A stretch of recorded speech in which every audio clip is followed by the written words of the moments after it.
Bienvenidos al tema número 6 de este seminario profético, bíblico e histórico. El día de hoy vamos a ver algunas cosas muy impactantes e impresionantes que vamos a desarrollar en este estudio y espero que muchos de ustedes tengan sus Biblias para poder también ver y comparar conmigo los versículos. Vimos en el tema anterior que había un hombre llamado Nimrod, que era el primer rebelde en la tierra después del diluvio. Era, por si acaso, el bisnieto de Noé. Entonces, él comenzó a establecer el primer reino en la tierra, y el cual se llegó a llamar Babilonia. Pues él, lamentablemente, era también responsable por la edificación de la Torre de Babel, donde comenzó una falsa adoración en este mundo, pues Nimrod, desafortunadamente, estaba en contra de Dios, en contra del Creador. Su propio nombre significa rebelde, rebeldía, de la raíz MRD. Entonces, lo interesante es que él fue el primer representante de la descendencia de la serpiente después del diluvio, en el mundo actual en que vivimos. Es por eso que es muy importante estudiar estos orígenes para entender el mundo actual y también el futuro. Leemos en Génesis capítulo 10, el versículo 10, que el comienzo de su reino de Nimrod era Babel. La primera ciudad que él edificó era justamente su sede principal, donde luego se iba a levantar esa torre impía de Babel que iba a ponerse en rebelión contra Dios. Y luego sigue diciendo, después de Babel, otras ciudades como Erech, Akkad y Calne, en la tierra de Sinar. Muy interesante, la tierra de Sinar. ¿Qué es esta tierra? La tierra de Sinar, donde él fundó su reino, el primer reino en la tierra después del diluvio, es la tierra babilónica. Vamos a ver esto aquí en Génesis 11, versículos 1 y 2. Pues en aquel entonces dice la Biblia que la tierra tenía una sola lengua y unas mismas palabras. Todavía hablaban el idioma original que Dios había dado al ser humano desde el jardín del Edén a Adán y Eva. Y dice que aconteció que cuando salieron del oriente hallaron una llanura en la tierra de Sinar y se establecieron ahí. Entonces el relato sigue hablando de que ellos ahí comenzaron a armar la torre de Babel ladrillo por ladrillo. Y de esta manera, la tierra de Sinar, Babilonia. Pero vamos a ver un versículo adicional para confirmar esto. Y les invito a abrir Daniel capítulo 1. Y aquí mismo, al inicio del libro de Daniel, identifica la tierra de Sinar como la tierra de Babilonia. Daniel 1, versículo 1 y 2. En el año tercero del reinado de Joacim, rey de Judá, vino Nabucodonosor, rey de Babilonia, a Jerusalén y la sitió. Y el Señor entregó en sus manos a Joacim, rey de Judá, y parte de los utensilios de la casa de Dios, y los trajo ¿a dónde? A tierra de Sinar. Ahí está, la tierra de Sinar, Babilonia, el lugar donde Nimrod comenzó a levantar su primer reino en la tierra, la Torre de Babel, y luego se fue desarrollando este gran imperio, el primer imperio en la tierra, Babilonia. De todas maneras, la tierra de Sinar y Babilonia recibe un nombre adicional, y ese nombre adicional es Caldea. Tenemos que entender esto porque la Biblia utiliza varios sinónimos para la misma cosa. Babilonia, la tierra de Sinar, y Caldea, la tierra de Caldea. Vamos a ver esto. En otras palabras, los babilónicos eran los caldeos. Aquí en Daniel capítulo 5, vemos un descendiente de Nabucodonosor, rey de Babilonia, y se llamaba Belsasar. Daniel 5, versículo 2. Habla aquí de Belsasar, que con el gusto del vino mandó que trajesen los vasos de oro, de plata, que Nabucodonosor, su padre, había traído del templo en Jerusalén. Y si vamos al fin del capítulo, al versículo 30, nos habla de la muerte de Belsasar, porque lamentablemente no hizo la voluntad de Dios y tuvo una muerte muy cruel y triste. Y dice, la misma noche fue muerto Belsasar, rey ¿de quién? De los caldeos. Los caldeos, los babilónicos, la tierra de Sinar, Babilonia, una misma cosa. Por si acaso, si volvemos al Antiguo Testamento en Jeremías capítulo 51, aquí encontramos dos versículos que también lo explican y lo confirman. Jeremías 51, 24, donde dice, Dios, y pagaré a Babilonia y a todos los moradores de Caldea todo el mal que ellos hicieron. Qué interesante, Babilonia y todos los moradores de Caldea, pues Babilonia y Caldea es la misma cosa. Y un poquito más allá en el versículo 54 dice, óyese el clamor de Babilonia y el gran quebrantamiento de la tierra de los caldeos. Muy bien, de esta manera queda bien establecido que son sinónimos de una misma cosa. La tierra de Sinar, Babilonia, Caldea. Y esto fue conocido en la antigüedad inclusive como la tierra de Nimrod. La tierra de Nimrod. Y hoy en día, a tan solo 80 kilómetros de Bagdad, allá en Irak, se encuentran las ruinas de esa antigua capital de Babilonia. Y hoy en día es un desierto, un lugar muy triste. Pero el detalle interesante es que en toda esa región, en las ruinas antiguas de la antigua Babilonia, se encuentran muchas antiguas ruinas con inscripciones que mencionan a Nimrod. Por eso fue llamado ese lugar la tierra de Nimrod, pues él finalmente era el que lo fundó. Hay un punto importante, es que esa tierra también se llama Mesopotamia. Era el nombre que hoy en día los arqueólogos y también los historiadores le dan a esa región donde se fundó las primeras civilizaciones de la humanidad. Nosotros sabemos de la humanidad después del diluvio. Ellos, en general, los científicos de hoy, lamentablemente no creen en el relato bíblico y en el diluvio. Por lo tanto, lo ven allá en Mesopotamia como el origen de las primeras civilizaciones. Tienen razón, porque es el lugar del origen de las primeras civilizaciones del mundo después del diluvio. Pero nosotros sabemos que antes de eso ya había un mundo anterior que lamentablemente se anegó, que murió, que fue inundado por el diluvio. De esta manera, les he traído aquí unos libros históricos. Esto es Historia del Hombre, Prehistoria y Antigüedad. Un libro que se utiliza inclusive en el colegio. Y dice aquí, en la página 85, las primeras civilizaciones conocidas se desarrollaron contemporáneamente en los dos grandes valles del cercano oriente. Y habla aquí en las tierras situadas entre los ríos Tigris y Éufrates. Aquí en el mapa ustedes pueden ver Mesopotamia, el río Éufrates, al ladito el río Tigris, debajito ven usted la ciudad de Babilonia. Muy interesante. Un poquito debajo está la ciudad de Ur, de los caldeos, una de las ciudades de Babilonia. Y entonces fue ese lugar que no solamente la Biblia, sino también los historiadores confirman. Aquí está el libro Historia Universal de Océano.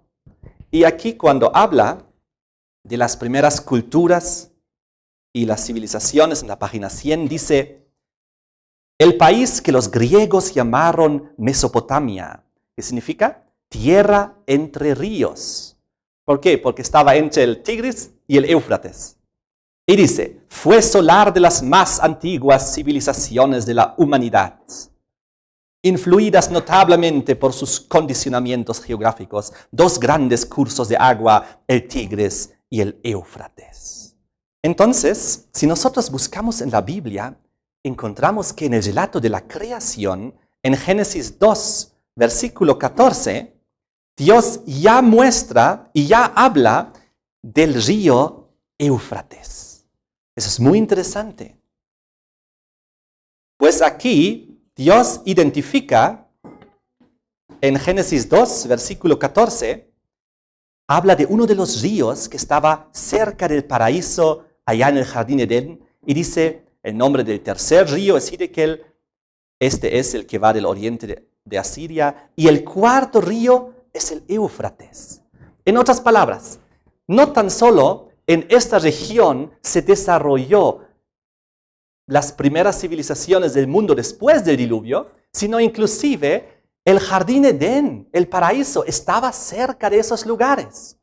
No sabemos el lugar exacto, pero sabemos en esta región tenía que haber sido. Así que los dos orígenes de la humanidad han sido geográficamente en esta misma región. Ahora ocurre que cuando nuestro amigo Noé, con el arca, descendió después del diluvio sobre el monte Ararat, vamos a leer aquí en Génesis capítulo 8, versículo 4.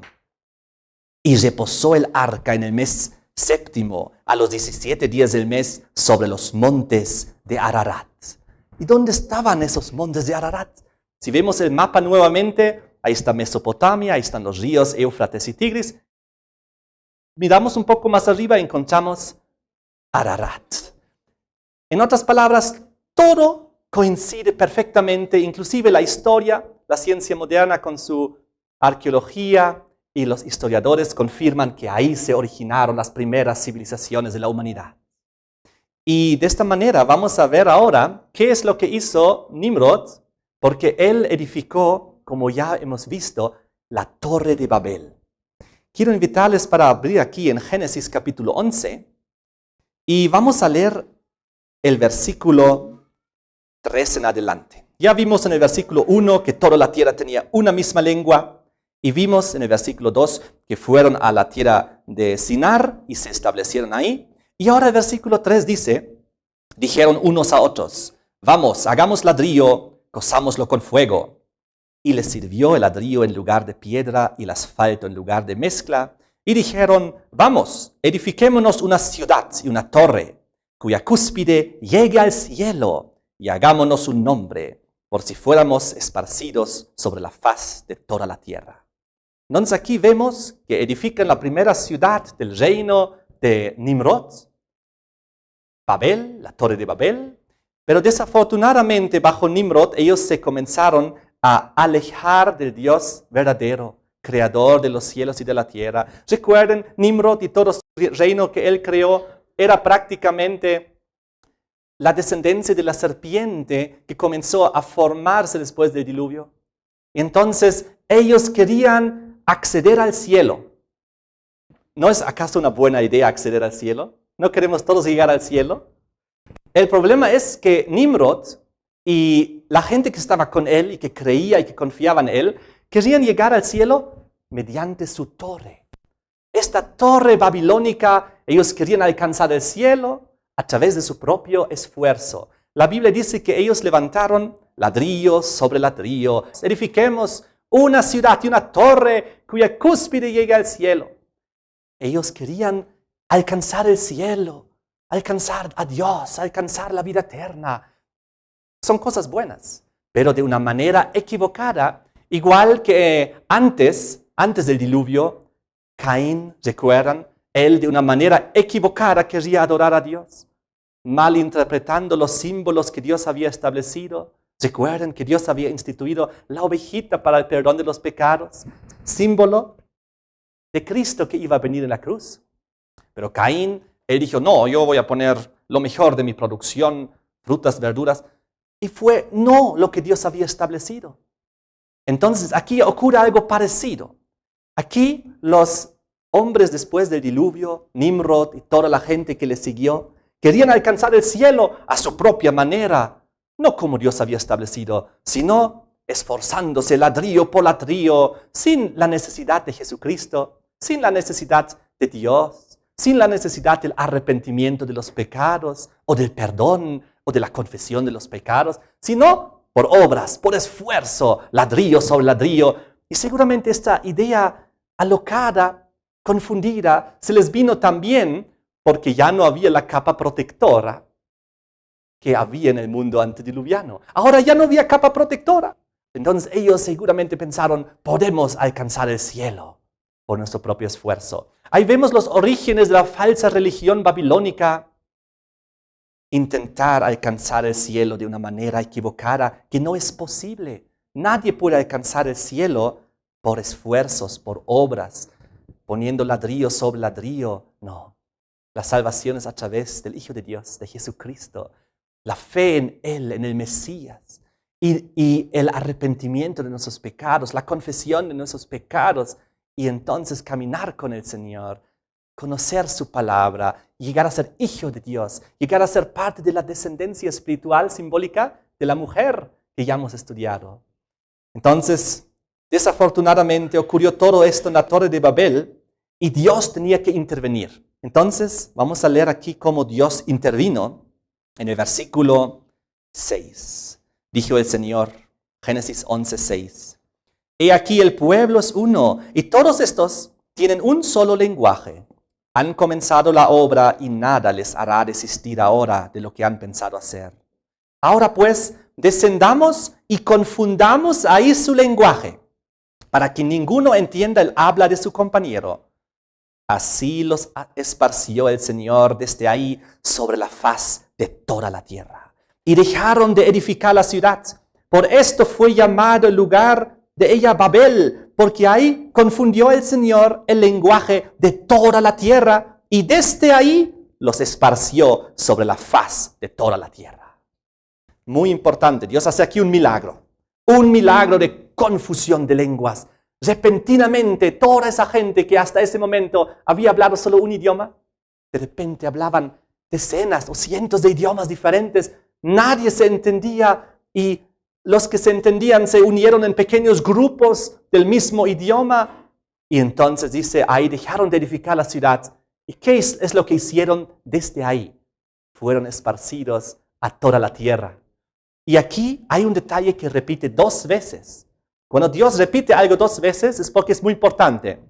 Dice en el versículo 8, así los esparció el Señor desde ahí, desde Babel, desde Babilonia, desde Mesopotamia, sobre la faz de toda la tierra. Y lo vuelve a repetir en el versículo 9, donde al final dice, porque ahí confundió el Señor el lenguaje de toda la tierra, y desde ahí, otra vez, desde Babilonia, desde este lugar, los esparció sobre la faz de toda la tierra. Ahora ocurre algo muy interesante. Vamos a ver 2 mapas a continuación, y estos 2 mapas son muy reveladores. Estos 2 mapas salen de este libro que se llama en alemán La Torre de Babel, mito o realidad, de un señor que se llama Fred Hartmann. Y él en este libro se ha dedicado a unir los conocimientos antiguos de las culturas, de los pueblos, de los diferentes lugares del mundo, de las tribus. Y todas las antiguas tribus de este mundo, los pueblos, las culturas, todos ellos tienen algo en común. Todos ellos de alguna manera explican el origen de las cosas, explican la creación o el origen de las cosas. Y ahora lo que ellos han descubierto, los que han hecho estos análisis, y esto se ve en estos mapas, es que en todo el mundo, en las diferentes culturas, tribus y pueblos, hay en sus leyendas, en sus historias, en sus relatos antiguos de la creación, 4 puntos en común. En este mapa, en este primer mapa que estamos viendo, todos los puntos redondos, con los círculos redondos con blanco adentro, relatan la Torre de Babel. En sus culturas ellos recuerdan la Torre de Babel. Y ustedes verán que esto hay en todo el mundo, en África, en Sudamérica, Estados Unidos, en la India, en la Asia. Y no solamente esto, los puntos que ustedes ven, rellenos, son los lugares donde en las diferentes culturas habla de un idioma antiguo, original, un idioma único que existía antes.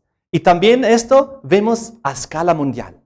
Y también en los lugares donde se ve un pequeño cuadradito, son los lugares donde se une ambas historias en un mismo relato. La Torre de Babel y un idioma único antiguo. Entonces esto es sumamente interesante porque vemos que a nivel mundial, en las diferentes culturas y los diferentes pueblos, ellos en sus relatos, en sus leyendas, en sus mitos de la creación, del origen de las cosas, relatan que había una torre. Y relatan que había un idioma original. Y en algunas historias inclusive lo combinan los dos. El segundo mapa relata cómo en todo el mundo, a nivel mundial, Estados Unidos, Sudamérica, Centroamérica, África, Europa, todo el Medio Oriente, Asia, India, Australia, en todo el mundo, en todas las antiguas o en muchas antiguas culturas, lo mismo ocurre con los otros siguientes detalles. Todos los puntos que uno puede ver aquí en este mapa son relatos del diluvio detallados, donde las antiguas culturas y los pueblos tienen en sus leyendas, en sus relatos, de que hubo un diluvio, y lo cuentan con bastante detalle. Donde ustedes ven un círculo y el centro está en blanco, habla de los relatos donde se menciona el diluvio, no con mucho detalle, pero hay por lo menos una mención de que había un gran diluvio o un gran agua que inundó las cosas. Y donde ustedes ven en el mapa una pequeña X, esto son los relatos, las leyendas, las historias antiguas de los pueblos donde mencionan un arco iris. Entonces, tomando en cuenta los dos mapas, en muchas culturas hablan de la torre, hablan de un idioma original, hablan del diluvio, hablan finalmente del arco iris. Y esto es una evidencia histórica a nivel mundial que es simplemente impresionante. De esta manera nosotros podemos saber que en Babilonia, toda la gente que desde Babilonia fue dispersa por toda la tierra cuando se confundieron las lenguas, llevaron con ellos todo este conocimiento original antiguo. La Torre de Babel, el idioma antiguo, el diluvio, el arco iris, esos 4 detalles. Eso es impresionante. Nadie puede negar estas cosas, pero son cosas bastante desconocidas. Ahora, lo que ocurrió en Babilonia fue que desafortunadamente comenzó la adoración al sol. La adoración al sol, al dios sol, bajo Nimrod, allá en esa torre de Babel. Ellos comenzaron a dedicarse a la astronomía y desafortunadamente también a la astrología. Y entonces cuando los babilónicos, que rechazaron bajo Nimrod el concepto bíblico de la creación, ellos comenzaron a idearse su propia filosofía, su propia religión.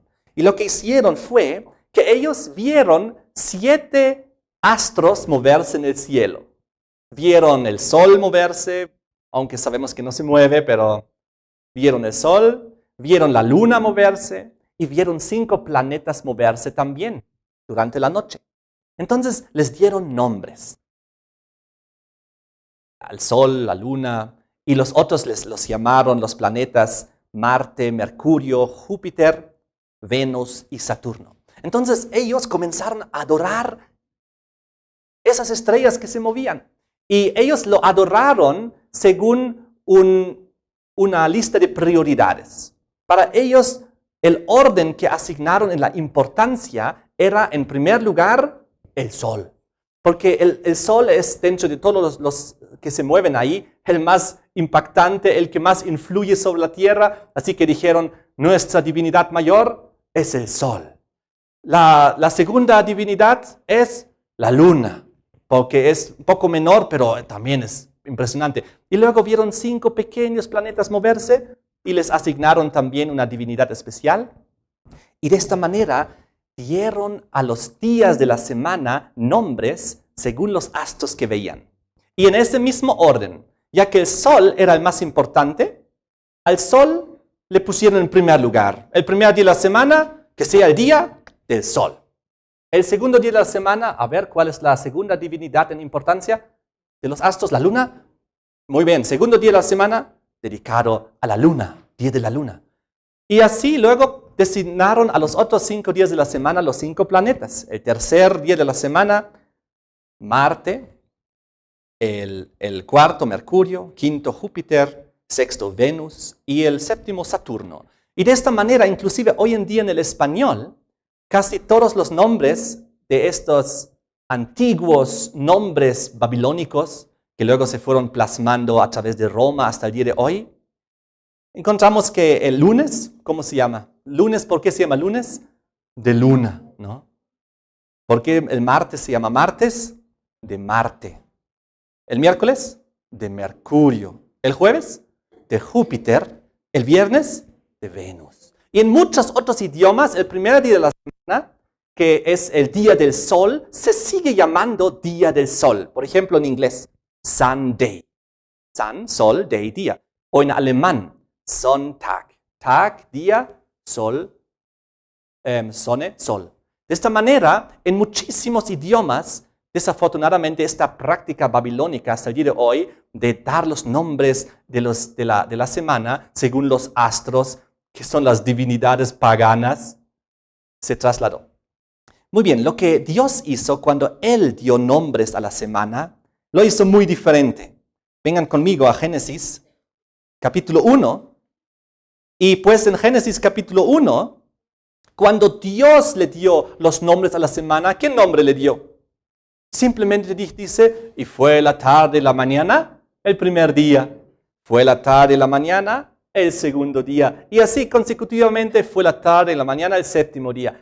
Los 7 días de la semana simplemente se llamaron primero, segundo, tercero, cuarto, quinto, sexto, séptimo. Con la diferencia que al séptimo Dios le dio unos atributos especiales. Pues en Génesis 2, versículo 1 al 3, al séptimo día le dio 3 cosas especiales que le añadió, donde dice, fueron pues acabados los cielos y la tierra, Génesis 2:1, y todo el ejército de ellos. Acabó Dios en el séptimo día la obra que hizo, y reposó en el día séptimo de toda la obra que hizo, y bendijo Dios al día séptimo y lo santificó, porque en él reposó de toda la obra que había hecho en la creación. De esa manera, Dios a los días de la semana no dio nombres, simplemente primero, segundo, cuarto, quinto, sexto, séptimo. El séptimo le dio 3 atributos, reposo, santificación y bendición. Pero más adelante, Dios le asignó un nombre, pero solo a uno de los 7 días. Adivinen a cuál. Al séptimo.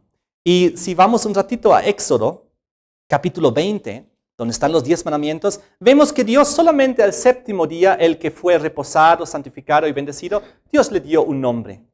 Y dice aquí, acuérdate del día sábado para santificarlo. 6 días trabajarás, harás toda tu obra, mas el séptimo día es sábado. Muy bien, ahí está. Uno recibió un nombre. Ahora, el asunto es que Dios condena la adoración del sol. Aquí vemos una imagen de la antigua Babilonia de adoración al sol. Y Dios dijo claramente, no adoren al sol. En Deuteronomio, capítulo 4, encontramos esta fuerte advertencia de Dios contra la adoración del sol. Deuteronomio, capítulo 4, y ahí del 15 al 19, donde dice Dios, guardad pues mucho vuestras almas. Saltamos al 16. Para que no os corrompáis. Y luego habla de que no debamos hacernos ídolos, imágenes. Y el versículo 19 dice, no sea que alces tus ojos al cielo, y viendo el sol, la luna y las estrellas, y todo el ejército del cielo, los planetas y las otras estrellas, seas impulsado y te inclines a ellos y les sirvas. Grave. Dios reprende, rechaza la adoración de los astros. Y si vamos al libro de Job, encontramos lo siguiente. Job, capítulo 31, aquí vemos que la adoración del sol es una maldad que Dios juzgará.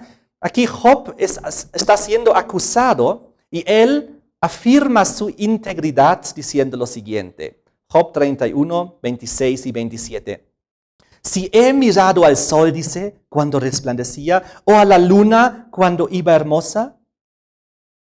Y el versículo 28 dice, esto también sería maldad juzgada, porque habría negado al Dios soberano. Él está frente a varios acusadores y él se defiende. Y él dice, no, yo no he hecho estas cosas. Adorar el sol, adorar la luna, esto también sería maldad juzgada, que Dios juzgará. Y él dice, porque yo si hubiera hecho tal cosa, dice, habría negado al Dios soberano. Pues adorar al sol, la luna, las estrellas, es negar a Dios, negar al Creador. Porque son dos cosas conceptos bien diferentes. O adoramos al Dios creador o adoramos a la creación, en este caso sol, luna y estrellas. Entonces, en Deuteronomio capítulo 17, encontramos que Dios prohíbe de tal manera la adoración de los astros que inclusive es tan seria para Dios este asunto que decreta la muerte a aquellos que adoran estos astros. Fíjense, Deuteronomio 17, 2 al 5. Cuando se hallare en medio de ti, en alguna de tus ciudades que el Señor tu Dios te da, hombre o mujer que haya hecho mal ante los ojos del Señor tu Dios, traspasando su pacto, y que hubiera ido y servido a dioses ajenos, y se hubiera inclinado a ellos, ya sea al sol o a la luna, o a todo el ejército del cielo, lo cual yo he prohibido, dice. Y saltamos un poco más abajo, al versículo 6. Por dicho de 2 o 3 testigos, morirá el que hubiera de morir. Tremendo. Entonces, aquí habla de que es algo prohibido y que es un traspaso del pacto de Dios. Entonces, cuando yo leí esto, recordé el pacto que hizo Dios con la gente de la tierra. Después del diluvio, Dios puso el pacto y la señal del pacto era ¿qué cosa? El arco iris. Y entonces, el traspaso del pacto de Dios es la adoración de los astros, sol, luna y estrellas. En otras palabras, dar la espalda al pacto de Dios, dar la espalda al arco iris y concentrarse en el sol y adorar al sol. Tremendo lo que vemos aquí. Y ahora viene lo más fuerte. Pues la Biblia menciona muchas ofensas contra Dios, pero la mayor ofensa que ella presenta es la adoración al sol. Vamos a Ezequiel capítulo 8.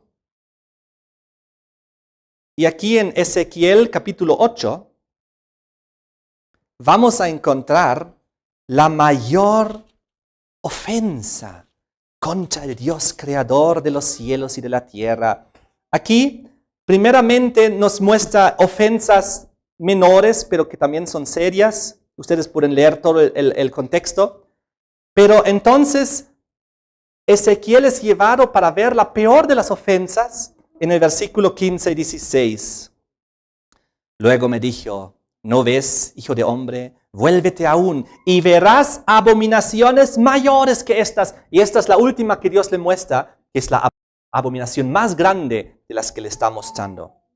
Y dice el versículo 16, me llevó al atrio de adentro de la casa del Señor. Y aquí junto a la entrada del templo del Señor, entre la entrada y el altar, como 25 varones, sus espaldas vueltas al templo del Señor y sus rostros hacia el oriente, y adoraban al sol postrándose hacia el oriente. La peor, la mayor ofensa, la más grande abominación es dar la espalda al templo de Dios y postrarse ante el sol y adorar el sol. Es para Dios la peor de las ofensas. Y ahora, ¿se han dado cuenta del detalle? Dice aquí que al adorar al sol, vueltas las espaldas al templo. Dieron las espaldas al templo. ¿Y qué cosa está en el templo de Dios? En el templo de Dios está su trono. ¿Y qué está alrededor del trono de Dios? Apocalipsis 4, versículo 2 y 3 nos lo indica. Allá en el templo de Dios está su trono y dice, al instante yo estaba en el Espíritu. He aquí un trono establecido en el cielo, en el trono uno sentado. El aspecto del que estaba sentado era semejante a piedra de jaspe y de cornalina. Había alrededor del trono un arco iris semejante en aspecto a la esmeralda. Esta gente que adoraba al sol, que había dado la espalda al templo, había también dado la espalda lo que está dentro del templo, el trono de Dios, y que está alrededor del trono de Dios, el arco iris. Aquí vemos cómo estos símbolos se van confirmando una vez tras otra. Entonces tenemos que ver el origen del número misterioso 666. Y vamos a ver que en el Apocalipsis, como muchos recuerdan, aparece este número misterioso del 666. Ahora vamos a ver dónde se originó este número, cuál fue el origen de este número misterioso. Porque, como hemos visto en otros temas, para entender el Apocalipsis tenemos que entender el pasado. Para entender el futuro hay que entender el pasado. Los antiguos babilónicos, como aquí vemos en esta ilustración, ellos asignaron al recorrido del sol 12 puertas, 12 posiciones. Porque el sol comienza al amanecer, llega hasta el mediodía y finalmente baja y entra al atardecer. Entonces, ellos asignaron a cada mes del año una de estas puertas. Lo que ocurrió fue que ellos, ya que estaban en plena astrología, inmersos en la astrología, ellos asignaron estas posiciones según el zodiaco, según sus posiciones de las constelaciones de los astros de la astrología, porque a eso se dedicaban muchos de los babilónicos. Ahora, cada una de estas 12 puertas estaba subdividido en 3 habitaciones, como podemos ver en la ilustración, 3 cuartos o 3 habitaciones, formando en total 12 por 3, 36 cuartos. 36 constelaciones astrológicas del zodiaco. Ahora, cada punto, cada habitación de estas 36 habitaciones representaban 10 grados en el movimiento del zodiaco y 10 grados por 36 puertas son los 360 grados, es decir, un giro completo que representaba esto para los babilónicos. Quiero explicar un poco. En cada de estas 36 habitaciones, en estos cuartos, había supuestamente un dios babilónico, un dios menor, una pequeña divinidad babilónica, y entonces, a través de esas constelaciones, porque estaban ligados a los astros, según la creencia babilónica, ellos en estas constelaciones vieron el futuro, el porvenir, y de ahí también sale el asunto del horóscopo y otras cosas parecidas. Ahora, todos estos 36 dioses menores, las divinidades menores, están ligadas al recorrido del sol, porque el sol en este sentido es la divinidad mayor. Y todos los dioses menores dependen del sol, dependen de su divinidad mayor, el sol, porque están sujetas a su recorrido. Sin el recorrido del sol no existiesen. Es por eso que inclusive el sol es denominado el gobernante del zodiaco, el dios mayor. Ahora, hay inclusive unas explicaciones que los historiadores dan a esto, de que en realidad estos dioses menores babilónicos, los 36, son 36 manifestaciones del dios solar a través de su recorrido en sus constelaciones. Aquí vamos a ver esta imagen del zodiaco que es redondo, los 36 divinidades menores de Babilonia, las manifestaciones del gobernador del zodiaco, el sol, el dios mayor siendo el sol. Aquí vemos las 12 constelaciones en el círculo. Y esto es muy interesante, pues aquí eso lo muestra desde la aparente rotación del sol vista desde la tierra. Ahora, ocurre que cada una de estas divinidades menores recibió un número, del 1 al 36. En el primer cuarto de las 12 puertas había 3 ambientes. Ahí estaba el dios 1, 2 y 3. Y en el segundo estaba el 4, 5 y 6. Y así sucesivamente hasta el dios 36, con el cual se completaba el recorrido del sol aquí en el zodiaco. Ahora, si hacemos un simple cálculo matemático, si agarramos una calculadora, ustedes pueden hacerlo como tarea en sus casas, y ustedes suman del 1 al 36, 1 más 2 más 3 más 4, etcétera, hasta más 36, el número completo da 666. Entonces, recién el número completo de las 36 habitaciones, de los 36 divinidades menores, completa el 666. Ahora, el 666 es el símbolo de la ilustración completa, en este sentido, del recorrido del dios Sol, del dios mayor de los babilónicos, del cual están sujetos todas las divinidades menores, los dioses pequeños. Sin el Sol, su trayectoria, su recorrido, no existiesen las pequeñas divinidades. Ahora, muy interesante es que en la actualidad los historiadores han encontrado este tipo de amuletos antiguos de la antigüedad, de los paganos, en este caso de los romanos, que habían sido inspirados por los babilónicos y que aceptaron, introdujeron esa falsa religión babilónica dentro de sus propias creencias. Aquí vemos que estos amuletos todos tienen forma redonda del dios Sol. Mayormente eran de oro, es decir, eran amarillos, el color del Sol. Además, eran redondos, el círculo, el símbolo del Sol. Estos amuletos fueron llamados sigilla solis, en el latín, por los romanos. Y eso significaba que eran sellos del Sol. Muy interesante. Ahora, si ustedes ven, cada uno de estos sellos, de esos amuletos solares, tenía dentro un cuadrado grande con 36 cuadrados pequeños. Ahora, el cuadrado grande, que estaba horizontalmente y verticalmente subdividido en columnas de cuadraditos pequeños, contenía los 36 números babilónicos de las divinidades menores de los dioses babilónicos. Y entonces, sobre todos ellos, como estamos viendo en la simbología de estos amuletos, estaba el dios mayor, el Sol, la esencia del 666. Ahora, estos amuletos fueron utilizados para predecir supuestamente el futuro a través de las constelaciones. De ahí luego se formó lo que es el horóscopo hoy en día, cosas terribles.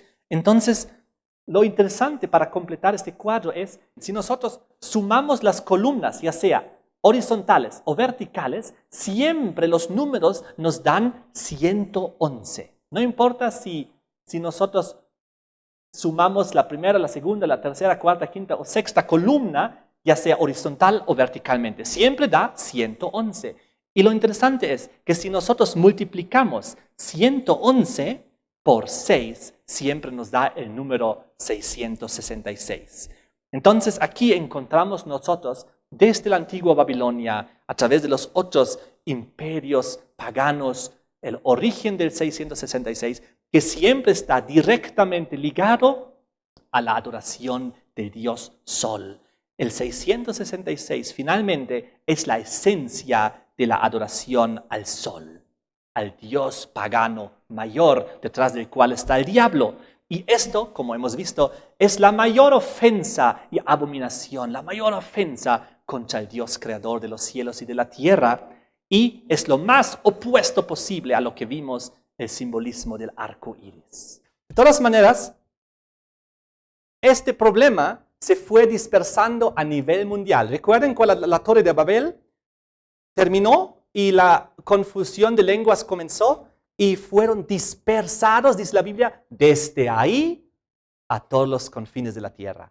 Cuando la gente fue desde Babilonia a la Asia, a Sudamérica, a la China, cuando fueron a África, se quedaron en Europa o fueron a Australia, Norteamérica, no importa dónde fueron, no solamente llevaron consigo el conocimiento de que había un diluvio, había una torre, había un idioma original, había un arco iris, sino también llevaron consigo la costumbre de la adoración al Sol y se fue dispersando a nivel mundial. Y de esta manera, en todas las culturas antiguas, ya no todas, pero en casi todas, se adora al Sol. En la Asia, en China, en Japón, en Corea, en la India. En Europa, desde Babilonia, en Medo-Persia, en Grecia, en Roma, todas las tribus bárbaras. En Sudamérica, Centroamérica, los incas, los mayas, los aztecas, todos adorando el Sol. En Estados Unidos, las tribus que había ahí, algunas adoraban al Sol. En África, no solamente los egipcios adoraban al Sol, sino muchas otras tribus. Hasta en Australia se ha encontrado tribus que adoraban al Sol. La dispersión de la adoración del Sol a nivel mundial. Lo que ocurrió antes del diluvio, cuando todo el mundo se inclinó ante el enemigo, y finalmente Dios tuvo que ponerle fin a la humanidad con un diluvio porque ya casi no había remanente fiel. Toda la humanidad, todo el designio de sus pensamientos, dice la Biblia en Génesis 6, era de continuo solamente el mal y Dios lo exterminó. Solo sobrevivió Noé y su familia, que eran fieles en esa época. Y con ellos Dios comenzó nuevamente después del diluvio. Y ellos recibieron la señal del arco iris, que tenía implícito el mensaje: no adores al sol, concéntrate en el arco iris, concéntrate en el Dios creador, en su pacto, en su señal, en el 7, no en el 1. Porque si el símbolo del arco iris es el símbolo del 7, de la creación de Dios, que se completó en el 7º día, en el día de reposo santificado y bendito. Y enfocándote en el sol ¿cuántos colores tiene? 1. Pues tú ves hay un color ahí, y entonces el sol también, por eso el enemigo, cuando vio la divinidad mayor bajo Nimrod y le asignó un día a la semana, le asignó el primer lugar, el día del sol. 1. Qué interesante. De todas maneras, ocurrió que en Apocalipsis 12, versículo 9, la Biblia revela de que cuando el diablo, el gran dragón, la serpiente antigua, Satanás, fue arrojado a la tierra, dice, el cual engaña al mundo entero. Lo que ocurrió en el mundo antes del diluvio, vuelve a ocurrir en el mundo después del diluvio. Toda la humanidad inclinado ante el Dios Sol. ¿Quién está detrás del Dios Sol? Pues el diablo personalmente, haciéndose pasar por la falsa luz del mundo. Bien, haciéndose pasar por la verdadera luz del mundo, pero siendo él la falsa luz del mundo. Entonces, estamos viendo algo muy grave. Lo que ocurre es que si hacemos un pequeño análisis del sol y del arco iris, vemos que el sol se impone. El sol está ahí. Hemos visto en temas anteriores, el sol quema, el sol enceguece, el sol puede lastimarte si tú te expones a él. No solo lo físico, sino también, sobre todo, lo espiritual. Entonces, de esta manera, el sol tiene un carácter, si lo vemos de esta manera espiritual, malo, diabólico. Se impone, quema, enceguece, lastima. Pero si tú te concentras en el arco iris, ahí vemos el carácter divino. En el arco iris, cuando tú ves un arco iris, ¿se impone el arco iris? No. Aparece y a veces quizás ni siquiera lo ves. Y estás caminando y dices, mira, un arco iris, qué bonito. Y si tú ves el arco iris, ¿te lastima? ¿Te quema? ¿Te enceguece? Nada. Tú puedes contemplarlo el tiempo que tú quieras, si quieres horas. No te lastima, no te destruye nada. Y lo mismo en lo espiritual. El símbolo del arco iris es el símbolo de la humildad de Dios. No se impone, aparece de vez en cuando nomás. Qué bonito. Y hay una cosa más. El Señor puso su día en el 7º lugar, en el último lugar. ¿No es esto el carácter de Dios? Primero los demás y luego lo mío. Y el diablo, el Dios Sol, él tiene otro carácter. No, primero yo, primero lo mío, en primer lugar yo, el Sol. Luego los demás. El egoísmo, esencia del egoísmo. Y Dios, a través del símbolo del arco iris y a través de la simbología de su día, el día del Creador, nos muestra su humildad, su carácter. Primero los demás, primero los serviré y al final lo mío. ¿No es esto precioso? La Biblia lo dice, inclusive Jesucristo dice, el que quiere ser el primero será ¿quién? El último. ¿No es así? Y lo que dice Jesús en Mateo 20 es muy interesante. Mateo 20, versículo 26, donde él dice, mas entre vosotros no será así, sino el que quiera hacerse grande entre vosotros, sea vuestro servidor. El que quiera ser el primero entre vosotros, sea vuestro siervo, sea el último. Primero servir y luego lo tuyo. El carácter de Dios. Él puso su día ¿cuándo? ¿En el primer lugar o en el 7º lugar? En el 7º lugar. ¿Y dónde puso el enemigo? El día del sol. En el primer lugar. Demostrando primero yo, el egoísmo. Muy interesante estos análisis de la simbología del sol y del arco iris. Ahora quiero llegar al siguiente concepto de este tema. Y sucede que una vez que todo el mundo estaba bajo la adoración del sol, todas las naciones, los países se inclinaron en la falsa adoración babilónica. Parecía que el diablo había ganado, ¿no es así? Todo el mundo adorando al sol, al haber dado la espalda al arco iris. Entonces, la situación parecía muy grave. En el tema anterior dije que hoy vamos a ver quién era el primer representante de la descendencia espiritual de la mujer después del diluvio. ¿Recuerdan? Hemos ya establecido con mucha claridad que el primer representante, tal como Caín lo fue en el mundo antes del diluvio, fue Nimrod en el mundo después del diluvio, el primer representante de la descendencia de la serpiente. Y ahora veremos quién era el primer representante de la descendencia de la mujer después del diluvio. Sabemos que antes del diluvio, el primer representante de la descendencia espiritual de la mujer era Set. En realidad era Abel, pero Abel fue asesinado y Set lo sustituyó y ahí se comenzó a invocar el nombre del Señor. Ahora, veremos su paralelismo en el mundo después del diluvio. Fue un hombre que se llamaba Abraham. Vamos a ver juntos en Génesis capítulo 11. Vamos a ir otra vez a las genealogías. Nimrod apareció en la descendencia de Cam, uno de los 3 hijos de Noé. Pero Abraham aparece en la descendencia de Sem, 8 de los hijos de Noé. Muy bien, dice aquí, Génesis 11, versículo 10, estas son las generaciones de Sem. Y luego nos relata un montón de nombres, pero vamos a saltar directamente al versículo 26. Y dice, Taré vivió 70 años y engendró a Abram, a Nacor y a Harán. 3 hijos. Y uno de ellos era Abram. Entonces, Abram viene de la descendencia de Sem, uno de los 3 hijos de Noé que estaba con él allá en el arca. Es posible que Abram haya conocido personalmente a Noé. Porque si hacemos un estudio de las genealogías bíblicas, vemos que Noé todavía vivió 350 años después del diluvio.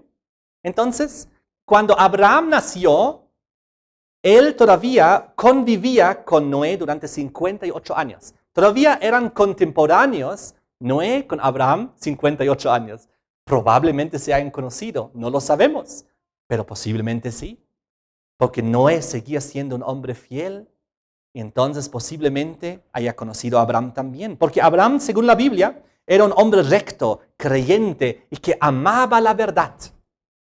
Sucede, si vamos a Génesis capítulo 12 y comenzamos a analizar un poquito acerca de Abraham, vemos que él se decidió por el verdadero Dios, creador de los cielos y de la tierra. En contra, rechazando la falsa adoración babilónica, rechazando al dios Sol y todas esas cosas, rechazando los conceptos de salvación por obras y todas esas cosas. Por eso Abraham fue llamado el padre de la fe, porque él, aquí en Romanos 4, el versículo 11, se nos habla de Abraham y se nos dice que él era el padre de la fe.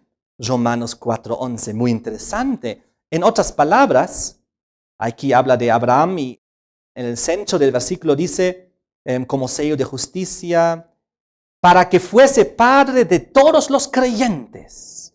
Qué interesante, el padre de la fe. Él rechazó la religión babilónica de salvación por obras y comenzó con la salvación por fe en el Dios creador. Muy interesante. Ahora fíjense lo que pasó en Génesis capítulo 12, versículo 7 y 8. Apareció el Señor a Abraham, le dijo, a tu descendencia daré esta tierra. Y edificó ahí un altar al Señor, quien le había aparecido. ¿A qué se dedicaba Abraham?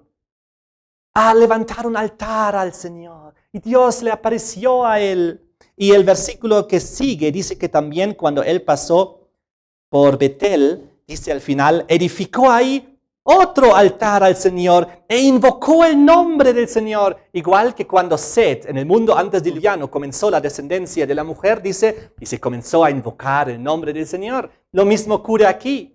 Abraham comenzó a invocar el nombre del Señor, levantarle un altar, Dios le apareció.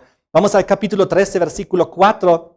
Dice que llegó a un lugar, al lugar del altar que había hecho ahí antes, e invocó nuevamente, dice ahí Abraham, el nombre del Señor. Y si vamos al versículo 17, 18, vemos que nuevamente edifica un altar y nuevamente adora al Señor. Y si vamos al capítulo 14, versículo 19, vemos algo muy bonito. Él se encuentra con el sacerdote de un lugar que era el rey de Salem, Melquisedec. Y él le bendice a Abraham en el versículo 19. Y le bendijo diciendo, bendito sea Abraham del Dios Altísimo, creador de los cielos y de la tierra. Y entonces 2 versículos después, en el 22, y respondió Abraham al rey de Sodoma. Fíjense, al rey de Sodoma. He alzado mi mano al Señor, Dios Altísimo, creador de los cielos y de la tierra. Aquí vemos que al decir, yo creo en el Dios creador de los cielos, dice, yo creo en el Dios creador del sol, que el Dios creador de la luna y Dios creador de las estrellas. En otras palabras, él rechazó toda la adoración babilónica que se estaba imponiendo en el mundo. Él adoraba al Creador. Entonces, él vivía, ¿dónde vivía Abraham? En Ur de los Caldeos. Vamos a ver esto.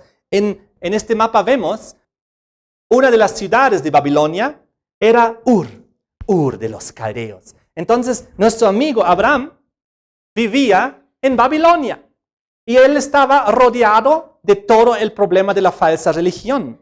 Y entonces Dios en Génesis 26, versículo 5, vio cómo era el carácter de Abraham. Génesis 26, 5. Donde dice, por cuanto oyó Abraham mi voz, dice Dios, y guardó mi precepto, mis mandamientos, mis estatutos y mis leyes. ¿Cómo era Abraham? Él hizo caso a la voz de Dios. Él oyó la voz de Dios. Y él guardó su voluntad, su mandamiento y su ley. Es por eso que Dios decidió llamarlo fuera de Babilonia. Vamos a ver aquí, Génesis capítulo 12, versículo 1. Pero el Señor había dicho a Abraham, vete de tu tierra y de tu parentela, de la casa de tu padre, a la tierra que yo te mostraré. Y el capítulo anterior, capítulo 11, versículo 31, decía, y tomó Taré a Abraham su hijo, y a Lot, hijo de Harán, hijo de su hijo, y a Sarai su nuera, mujer de Abraham, su hijo, y salió con ellos de Ur de los Caldeos para ir a la tierra de Canaán, que Dios les había mostrado. De esa manera, entonces, ¿quién era Abraham? ¿Era Abraham hebreo? ¿Era israelita? ¿Era judío? ¿Qué era Abraham? Babilónico. Entonces Dios vio un babilónico en medio de Babilonia, pero él rechazó la falsa religión babilónica y mantuvo la verdad, quizás transmitida por Noé hacia él, porque eran contemporáneos, y Abraham era el hombre de la fe, y él adoró al Creador de los cielos y de la tierra. Entonces él salió de Ur, de los Caldeos, de Babilonia. Vamos aquí al libro de Hechos, capítulo 7. Vengan conmigo a Hechos, capítulo 7. Y aquí, la defensa y la muerte de Esteban. Y Esteban relata lo siguiente, Hechos 7:2. Él dijo, varones, hermanos y padres, oíd.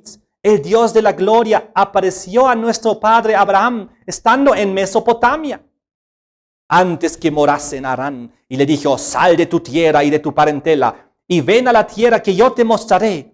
Entonces salió de la tierra de los caldeos, habitó en Harán, y de ahí, muy bien, luego se trasladó, y más adelante llegó a Canaán. Ahora, lo interesante es que, aunque Abraham era babilónico, en su corazón no era babilónico. En su corazón él pertenecía a la patria celestial.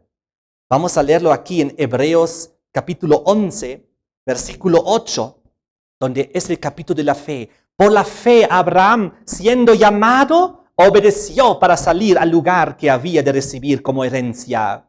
Salió sin saber a dónde iba. Dios le guiaba a Canaán. Ahora quiero terminar diciendo lo siguiente. En toda la historia, Dios siempre ha ido llamando a sus hijos fieles a salir de Babilonia. El primero fue Abraham, y con él nuevamente surgió la descendencia, la simiente creyente de la mujer, espiritualmente hablando, a través del padre de la fe, Abraham, que salió de Babilonia. Pero el mismo concepto de salir de Babilonia encontramos también aquí en el Antiguo Testamento, en Isaías, capítulo 48, versículo 20. Isaías 48, versículo 20, donde dice, salid de Babilonia, huid de entre los caldeos. Dad nuevas de esto con voz de alegría, publicadlo, llevadlo hasta lo postrero de la tierra. Fíjense, una vez que salimos de Babilonia, de la tierra de los caldeos, ¿qué debemos hacer? Llevar esas buenas nuevas con alegría a los fines de la tierra. Y en Apocalipsis, capítulo 18, versículo 4, está el último llamado a la humanidad de salir de la simbólica Babilonia, de la simbólica tierra de Nimrod, de la simbólica adoración al sol. Y dice Apocalipsis 18, 4, oí otra voz del cielo que decía, salid de ella, de Babilonia, pueblo mío, para que no seáis partícipes de sus pecados, pues Babilonia vive en pecado, en transgresión de la ley, y para que no recibáis parte de sus plagas.